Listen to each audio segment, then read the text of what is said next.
7.8 FM में हूँ बिंदास भावना और प्रोग्राम है ब्रंच से लंच तक। और ब्रंच से लंच तक में आज का खास दिन, आज है वर्ल्ड नेचर कंजर्वेशन डे। और आज के दिन हम बात करने वाले हैं एक ऐसे शख्स से जो अपने आप में एक अवेकन्ड सिटीजन तो है, लेकिन साथ के साथ ये नेचर से बहुत प्यार करते हैं और उसके हमेशा करीब भी रहते हैं। चलिए आज के दिन की महत्वता और साथ के साथ हम एक नॉर्मल इंसान नेचर के लिए क्या कर सकते हैं जानते हैं इनसे। और हमारे साथ फिलहाल लाइन पर है अंकुर शरण जी। हेलो, नमस्कार। कैसे हैं अंकुर जी आप? बहुत बढ़िया। और ऐसे समय में आपसे बात करके और नेचर के प्रति हम लोग की जो ये भाषा है, आज लोग भी सुने और डेफिनेटली इसको हमें लोगों को जगाना है। अंकुर जी, अगर हम बात करें नेचर को कंजर्व करने की, तो आज के टाइम में हम सिर्फ उसे एक्सप्लॉइट कर रहे हैं। बहुत कम ऐसे लोग हैं जो नेचर को कंजर्व करने की बात कर रहे हैं। आप एक नेचर एंथुसियास्ट हैं, साथ के साथ आप इस चीज को एंडोर्स भी करते हैं। मतलब जब कहीं, जहां कहीं, जिस प्लेटफॉर्म पर आपको मौका मिलता है, आप लोगों को बताने की कोशिश करते हैं कि हमें अपने नेचर को कंजर्व करना है और हमें इस धरती को वैसा ही बनाना है जैसी भगवान ने हमें दी थी। लेकिन एज एन इंडिविजुअल, चलिए हम ग्रुप्स की, एनजीओज की या फिर एनवायरमेंटलिस्ट की बात ना करें, एज एन इंडिविजुअल कोई इंसान नेचर को कैसे कंजर्व कर सकता है? देखिए मैम, सबसे बड़ी बात है कि कल जैसे हम सब ने देखा कि हमारे पूर्व राष्ट्रपति एपीजे अब्दुल कलाम साहब की पुण्यतिथि थी जी। तो कल हम लोग की बहुत सारे विचार इसी बात पे चल रहे थे कि हम कलाम साहब के तरीके से आइडियोलॉजी की बात करते हैं, एनवायरमेंट के प्रति हम सजग रहना चाहते हैं, लेकिन धरातल पे हम लोग काम क्या करें। तो जैसा उनकी एक कोट थी कि be a good citizen, right जी। कहीं ना कहीं हम सबको एक, जैसे हम एक अच्छे बेटा है अपने परिवार के लिए, एक अच्छे पति है अपनी वाइफ के लिए, एक अच्छे जागरूक नागरिक है अपने समाज के लिए, तो कहीं ना कहीं हमें भी ये रिस्पॉन्सिबिलिटी ओन करनी पड़ेगी। क्योंकि जिस तरीके आपको एक सफल अभिव्यक्ति देना चाहते हैं तो लीड विद एग्जाम्पल करना पड़ेगा।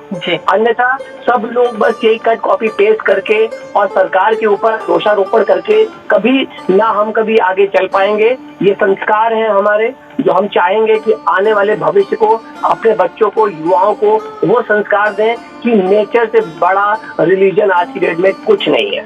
इनफैक्ट नेचर से बड़ा कुछ है ही नहीं। अगर हम इमेजिन करें तो आप देखिए, जब ये सृष्टि बनी थी, भगवान ने हर चीज का जब निर्माण किया, इंसान का निर्माण किया, जानवर का किया, पेड़ पौधों का किया, तो उन्होंने ना तो सरकारें बनाई थी, ना ही उन्होंने पार्टियां बनाई थी, और ना ही उन्होंने शहर या सिटीज बनाए थे। उन्होंने हमें एक बहुत खूबसूरत धरा दी थी। उन्होंने कहा था इस पर सब कुछ है, मैनकाइंड बहुत आसानी से जी सकता है। अब ये सब एक्सप्लॉइट तो हमने करना शुरू किया। टेक्नोलॉजी की बात करें या फिर घेराव की बात करें या फिर चीजों को अपनी तरीके से यूज करने की बात करें, तो ये सब कुछ तो हमने शुरू किया है। भगवान ने तो हमें बहुत सारे फल, फ्रूट, पेड़ पौधे सब कुछ दिया है, सारी जड़ी बूटियां दी हैं, सारी मेडिसिन दी हैं। पर क्या हम वापस नेचर को वैसा ही बनाने की कोशिश कर सकते हैं? क्योंकि मुझे ऐसा लगता है कि करंट सिनेरियो में एक तरफ हम जल शक्ति अभियान कर रहे हैं, जहां पर हमें पता है कि जल का संरक्षण करना बहुत जरूरी है, नहीं तो पीने का पानी नहीं मिलेगा। आलम यह है कि ऑक्सीजन, हमें ऑक्सीजन कॉन्सेंट्रेटर्स और ऑक्सीजन सिलेंडर से लेना पड़ रहा है। तो क्या आपको नहीं लगता है कि हम अपनी तरफ से रिसोर्सेज खत्म कर चुके हैं?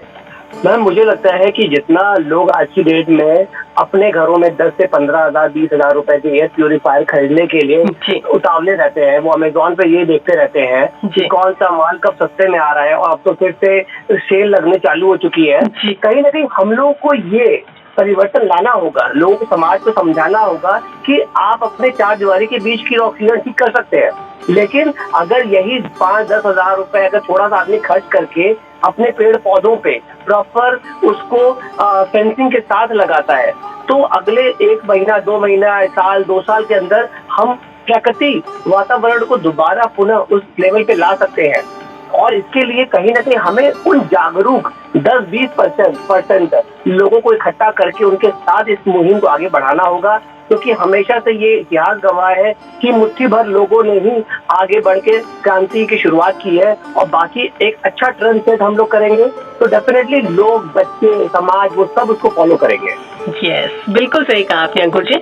और मुझे भी ऐसा ही लगता है कि अगर हम वाकई इस नेचर को कंजर्व करना चाहते हैं तो आज का दिन बहुत जरूरी है, और आज का दिन बहुत ही खास है हमारे लिए, क्योंकि हम आज से ही ये प्रण ले सकते हैं। खूबसूरत सा बारिश का मौसम है, और इस मानसून और सावन के महीने में तो आप ढेर सारा प्लांटेशन कर सकते हैं।